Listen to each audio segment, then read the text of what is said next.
창세기 11장 10절에서 26절인데요.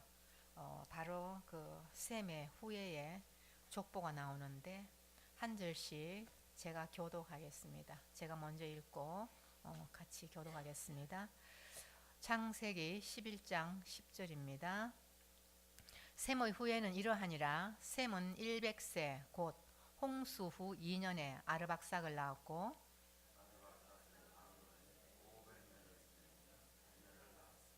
아르박삿은 35세에 셀라를 낳았고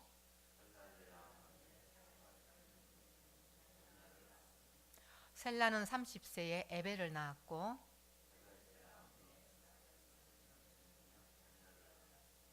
에벨은 34세에 벨렉을 낳았고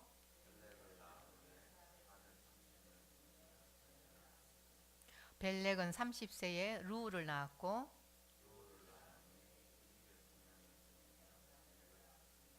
루우는 32세에 수룩을 낳았고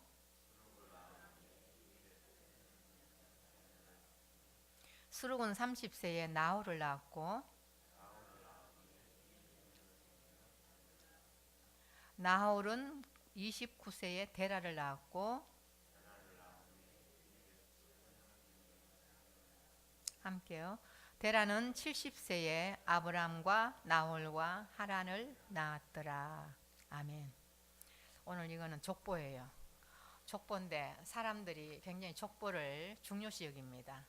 특히 우리 한국 사람들 그 족보를 굉장히 중요시 여기면서 내가 누구 출신, 뭐 우리 조상이 누구누구다 이러면서 굉장히 자부심을 갖고 자랑하기를 좋아하는데 우리 많은 분들이 그 영화 명랑을 보셨죠. 그 이순신과 대비되는 한 사람이 있어요. 바로 경상우수사 배설이라는 사람이 있는데 그분은 그 영화에서 보면은 이순신 장군과의 그 갈등으로 그 영화에서 악역을 하고 있습니다. 배설이 이순신 장군의 암살을 시도하는 장면이 나오고요. 그 거북선을 불태우는 악당으로 묘사가 되어 있습니다. 그래서 이제 그 영화가 나오면서 파문이 일어나기 시작합니다. 그 배설 장군의 후손들이 가만히 있지 않습니다. 그래서 배설의 명예를 훼손했다 하면서요. 그 상영을 중지하는 요청을 하고요. 제작진을 고소하겠다고 그렇게 나섰다고 합니다. 그래서 뭐냐면은 각 문중마다 자기 조상에 대한 어떤 그 평가를 그 문제 삼는 것을 우리가 굉장히 많이 본답니다. 그래서 역사가들이나 소설가 또 영화사들은요 굉장히 그래서 그런 영화를 만드는데 예민하대요. 은근히 그런 게 많이 나온대요. 그것은 뭐냐면은 우리의 조상의 역사가 중요하다는 것이죠. 우리의 뿌리가 중요하기 때문에 행여라도 우리 집안의 명예에 손상되는 것을 많은 사람들이 싫어하는 거죠. 근데 그 조상의 역사가 굉장히 중요합니다. 우리의 뿌리가 없이 우리가 오늘 있을 수가 없지 않았습니까?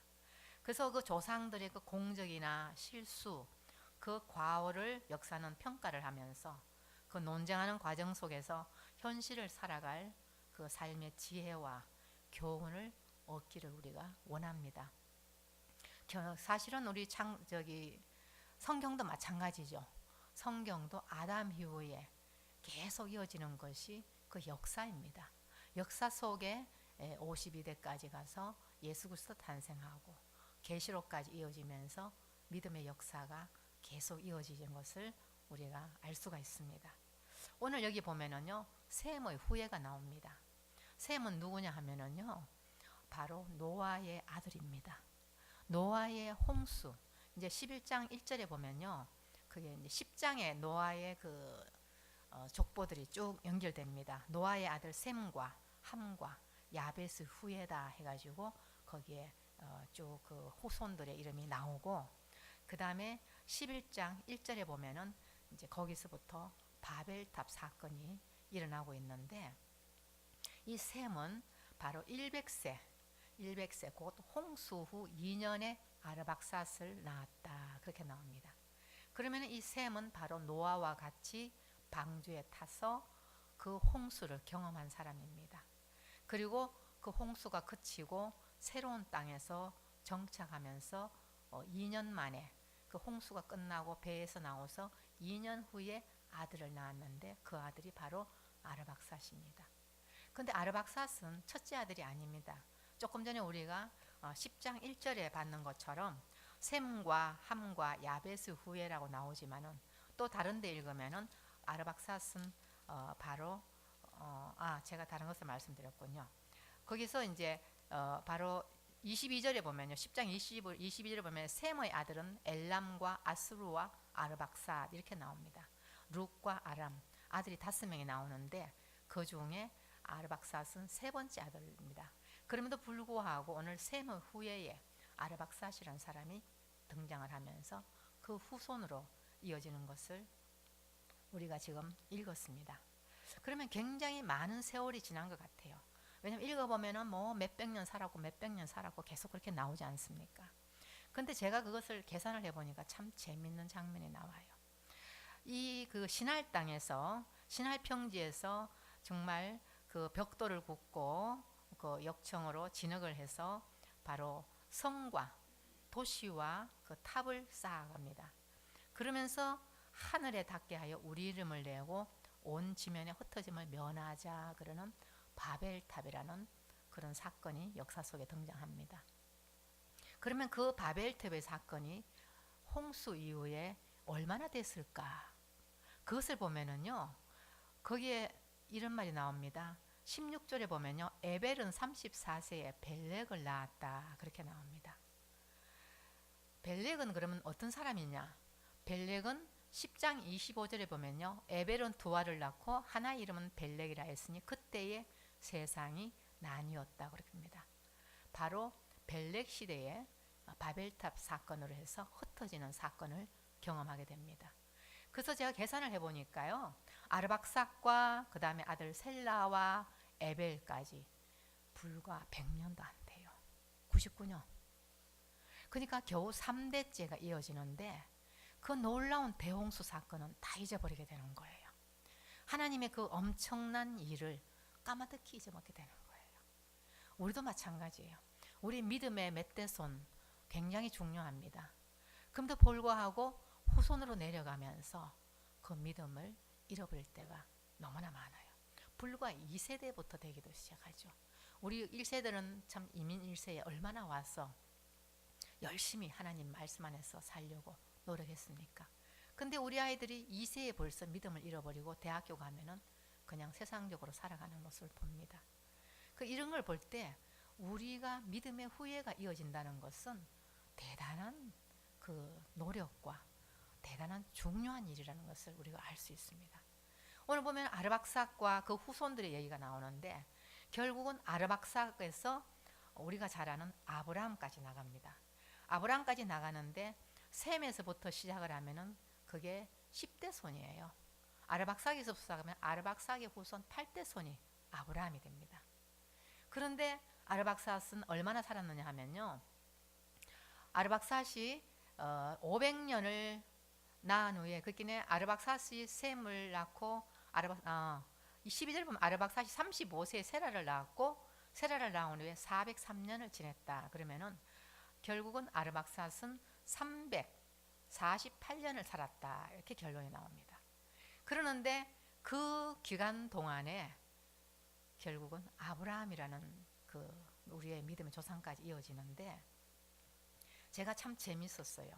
한번 이렇게 봤더니요, 아르박삿이 35세에 낳았고 65세에 에벨을 낳았고 99세에 벨렉을 보았습니다. 그때 벨렉이 태어나던 해에 세상에 나오는 귀한 일을 노아 할아버지와 함께 눈으로 보게 됩니다. 노아 할아버지가 그 후에 350년 살잖아요. 그 다음에 129세에 루를 보았고 161세에 5대손 보았고 191세에 6대손 나홀을 봅니다.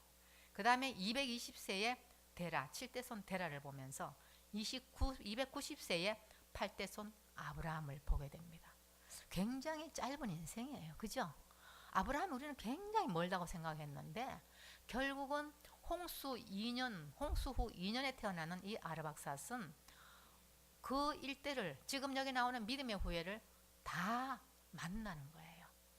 그래서 한 집안에 정말 10대가 한 동네에 다 살고 있다는 것을 알 수 있어요. 그래서 그 믿음의 그 홍수 이전 셈부터 시작했어요. 다 지금 노아까지 같이 살고 있는데 얼마나 하나님에 대한 얘기를 많이 했겠습니까? 노아 할아버지가 어떤 할아버지입니까? 모든 사람 중에 의인으로 채택이 되지 않습니까? 그 악한 세대에서. 그 다음에 셈이 또 누구입니까? 셈이 홍수를 경험한 1세대 아닙니까? 그리고 그 2세대 아르박사스로부터 이어지는 그 세대를 우리가 이어가면서, 그런데 7대손 데라가 이제 문제가 일어납니다. 7대손 데라가 바로 우상을 섬기는 사건이 나오거든요. 그리고 벨렉 시대에 벌써 하나님을 떠나는 사건이 일어납니다. 그래서 우리가 이걸 보면서 정말 믿음을 지켜나가는 것이 굉장히 쉽지 않고 어렵다는 것을 알게 됩니다. 근데도 불구하고 우리 하나님은 약속이 이어지고 있습니다. 바로 셈을 통해서 아르박사스로 이어져서 아브라함까지 가게 됩니다. 타락한 세상 속에서 노아를 찾아서 생명의 길을 열어주시는 우리 하나님이시고요. 그 다음에 새로운 세상을 통해서 이제 다시 이 땅을 만들어가면서 창세기 9장 1절에 보면 하나님이 노아와 그 아들들에게 복을 주시되 그들에게 이르시되 생육하고 번성하여 땅에 충만하라. 제2창조의 시대가 들어갑니다. 그러면서 9장 9절에 내가 내 언약을 너희와 너희 후손과 함께 이어나가겠다 하면서 무지개 언약을 보여주셔요. 그럼에도 불구하고 그 무지개 언약을 받는 그 사람들이 바로 5대손 벨렉을 통해서 바로 혼잡의 시대가 일어나면서 흩어지는 사건이 나타나는 걸 봅니다. 그리고 9대손 데라에게서는 바로 우상을 섬기면서 하나님께서 떠나게 만들죠. 그래서 갈대아우르를 떠납니다. 메소포타미아 유프라테스 강과 티그리스 강가에서 비옥한 땅에서 잘 살다가 그때 벌써 그 비옥한 땅에서는 우상이 이제 번성하기 시작하죠. 그래서 하나님이 안 되겠다, 이 땅에서 계속 살다가는 믿음을 잃겠다 하고는 가나안을 가게 만들죠. 그때 아브라함이 떠납니다. 근데 아브라함은 그 아르박사시 얼마나 오래 사는 줄 알아요? 아브라함의 100세가 넘도록 삽니다. 그러니까 참 그 아브라함은요, 비록 아버지는요 데라를 보면서 우상을 섬기는 아버지를 보았지만은 그 할아버지, 대대 이어지는 그 할아버지를 아브라함이 보았는 거죠. 그래서 그 믿음이 이어지는 거예요. 그러니까 우리는 결코 그 믿음의 가정을 우리가 무시할 수가 없습니다. 오늘 보면은요, 노아는요 그 셈을 바라보면서 굉장히 그 기대를 겁니다. 9장 26절에 보면요, 셈의 후손을 통해서 하나님의 영광을 받으시기를 찬양을 하거든요. 그 찬양을 하는 가운데 바로 하나님의 이름과 하나님의 명성이 이어지기를 바라는 그 노아의 간절함이 있고, 하나님은 그 사람들을 통해서 셈의 후예를 통해서 이루어지는데 결코 출생의 순서를 보는 것이 아니고 믿음의 순서로 하나님이 택하십니다. 그러면 우리는 어떻게 살아야 되는가? 우리의 후손들에게 믿음을 우리가 넣어줘야 됩니다. 아무리 내가 아들이 10아들이 있어도 하나님은 바로 내 아이들 중에서 믿음의 사람을 통해서 그 역사가 이어지면서 결국은 바로 셈의 후에 51도선의 예수님이 탄생하는 것이죠. 하나님의 나라는 느린 것 같은데 하나님의 나라는 결코 끊어지지 않는다는 것. 그래서 장차 오실 그 메시아, 모든 이름에 뛰어나신 이름을 주신 예수 그리스도가 탄생하면서 바로 계시록에 가면은 5장 12절에 모든 존귀와 영광과 찬송을 받기에 합당하신 예수 그리스도가 어린 양으로 묘사되어 있습니다. 우리를 분리시키는 그 하나님, 흩어버리시는 그 바벨의 사건을 통해서 하나님이 어떤 하나님이십니까? 우리는 하나님의 나라와 하나님의 의를 위해서, 그것을 위해서 뭉쳐야 되는데 나를 위해서, 나의 인본주의를 위해서 우리가 뭉칠 때 하나님은 흩어버리십니다. 그래서 우리가 뭉쳐야 될 것은 오직 예수 그리스도 안에서 하나가 되는 것, 인간이 아닌 예수 그리스도의 이름을 높이기 위해서, 예수 그리스도의 이름을 선포하기 위해서 우리가 뭉칠 때에 그것은 하나님 앞에 영광이 되는데 나 자신을 위해서 나의 영광을 위해서 뭉쳐질 때는 하나님은 흩어버립니다. 그래서 사도행전을 통해서도 어떻게 봅니까? 사도행전에 핍박이 들어갑니다. 핍박이 들어갈 때 그 초대교회에서는 얼씨구나 하고 그냥 은혜만 막 나누고 있다가 결국은 흩어지면서 전 세계로 복음이 이어지는 것을 우리가 볼 수 있습니다. 그런 가운데서 우리가 어떻게 살아야 됩니까? 나는 오늘 내가 어떤 족보를 내가 쓰고 있는가? 나의 이대는 지금, 나의 후손은 지금 어떤 상태의 믿음의 삶을 살고 있는가? 우리가 한 번 더 거기에 대해서 심각하게 우리가 생각해 봐야 될 시간인 줄 알고 있습니다. 하나님은 샘족을 분리시켜서 거룩하게 하시고 성별케 하시고 훈련하게 하셔서 세상에 파송하시고 거룩한 사명을 감당하게 하셨습니다. 그리고 그것이 안 될 때 헛된 것을 버리게 하시기 위해서 갈대우르를 떠나게 만드시면서 가나안으로 보내죠. 그때 아브라함이 떠나게 됩니다. 그 아브라함의 믿음은 그냥 땅에 떨어진 것이 아닙니다. 그 자기의 후손들, 선조들을 보면서 노아 할아버지, 셈 할아버지, 아르박삭 할아버지, 정말 그 믿음의 그 10대, 자기 위에 9대 손들을 쫙 들으면서 그 아브라함이 살았을 것입니다. 그랬을 때 날마다 하나님에 대한 얘기를 품에 안고 얘기를 했을 줄로 저는 믿습니다. 우리는 할아버지가 되어도 할머니가 되어도 우리의 손자들을 통해서 계속 하나님을 우리는 얘기해 줘야 됩니다. 비록 내 아이들이 믿음이 약해서 그 손주한테 이어지지 못할지라도 나는 그 일을 계속 해주는 것이 바로 그 아이가 믿음의 후예로 이어지는 것입니다. 하물며 우리가 영화에서 보는 그 내용처럼 우리 후손이 우리 선조가 잘못된 것을 싫어하듯이 우리도 마찬가지입니다. 우리가 누굽니까? 하나님의 백성 아닙니까? 하나님의 백성에 대한 자부심을 우리가 가지고 있어야 되거든요. 하나님의 그 영광을 우리는 같이 누리는 자가 되고 우리의 미래에 우리 후손들 모두가 우리 하나님 앞에 갔을 때에 생명의 그 멸류관을 받을 수 있는 엄청난 그 상급을 우리가 바라보면서 우리의 자녀를 바라보며 미래를 바라보는 통찰력 우리가 가지면서 현재 내 눈앞에 어려움이 있다고 해서 절대로 포기하지 말고 장구한 그 세월로 구원을 이루어 가시는 우리 하나님의 놀라운 그 열심과 그 신실함을 우리가 믿고 내가 끝까지 우리 하나님 앞에 날마다 감사의 그 족보를 우리가 만들어 간다면은 바로 우리 집안이 대대로 하나님의 가문이 만들어질 줄로 믿습니다.